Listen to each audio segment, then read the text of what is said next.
परसों वापस मैं तिहाड़ जेल चला जाऊंगा। मुझे नहीं पता ये लोग इस बार कब तक मुझे जेल में रखेंगे, पर मेरे हौसले बुलंद हैं। देश को तानाशाही से बचाने के लिए जेल जा रहा हूं, इसका मुझे फक्र है। इन्होंने मुझे कई तरह से तोड़ने की कोशिश की, झुकाने की कोशिश की, मुझे चुप करने की कोशिश की, लेकिन ये सफल नहीं हुए। जब मैं अभी जेल में था तो इन्होंने कई तरह से मुझे प्रताड़ित किया। इन्होंने मेरी दवाइयां रोक दी।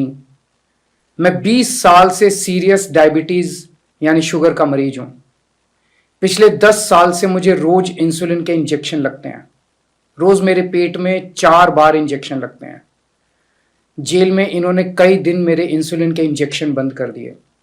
मेरी शुगर 300 सवा 300 तक पहुंच गई। इतने दिन तक शुगर इतनी हाई रहे तो किडनी और लिवर खराब हो जाते हैं। पता नहीं ये लोग क्या चाहते थे, इन्होंने ऐसा क्यों किया। जेल में मैं 50 दिन था। इन 50 दिनों में मेरा 6 किलो वजन कम हो गया। जब मैं जेल गया तब मेरा वजन 70 किलो था, आज 64 किलो है। जेल से छूटने के बाद भी वजन नहीं बढ़ रहा। डॉक्टर कह रहे हैं कि यह शरीर में किसी बड़ी बीमारी का भी संकेत हो सकता है। कई टेस्ट करवाने की जरूरत है। मेरे यूरिन में भी कीटोन लेवल बहुत ज्यादा हो गया है। परसों मैं सरेंडर करूंगा। सरेंडर करने के लिए लगभग दोपहर 3 बजे अपने घर से निकलूंगा। हो सकता है ये इस बार मुझे और ज्यादा प्रताड़ित करें, लेकिन मैं झुकूंगा नहीं। आप अपना ख्याल रखना। मुझे जेल में आपकी बहुत चिंता रहती है। आप खुश रहेंगे तो आपका केजरीवाल भी खुश रहेगा।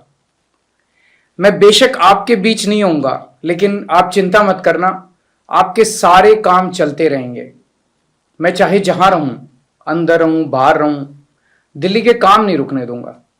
आपकी फ्री बिजली, मोहल्ला क्लिनिक, अस्पताल, फ्री दवाइयां, इलाज, महिलाओं के लिए फ्री बस यात्रा, 24 घंटे बिजली और भी सारे काम चलते रहेंगे। और लौट के हर माँ बहन को हर महीने 1000 रुपए देने की भी शुरुआत करूंगा। मैंने हमेशा आपके परिवार का बेटा बन के अपना फर्ज निभाया है। आज मैं अपने परिवार के लिए आपसे कुछ मांगना चाहता हूं। मेरे माता पिता बहुत बुजुर्ग हैं। मेरी मां बहुत बीमार रहती हैं। मुझे जेल में उनकी बहुत चिंता रहती है।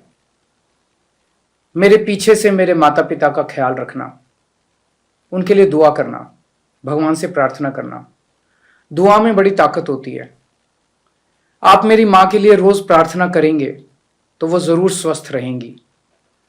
मेरी पत्नी सुनीता बहुत मजबूत हैं। उन्होंने जिंदगी के हर मुश्किल वक्त में मेरा साथ दिया है। जब मुश्किल वक्त आता है तो पूरा परिवार एकजुट हो जाता है। आप सबने मुश्किल वक्त में मेरा बहुत साथ दिया है। हम सब मिलकर तानाशाही से लड़ रहे हैं। देश को बचाने के लिए यदि मुझे कुछ हो जाए, यदि मेरे प्राण भी चले जाएं, तो गम मत करना। आपकी प्रार्थनाओं की वजह से ही आज मैं जिंदा हूं और आगे भी आपका आशीर्वाद मेरी रक्षा करेगा।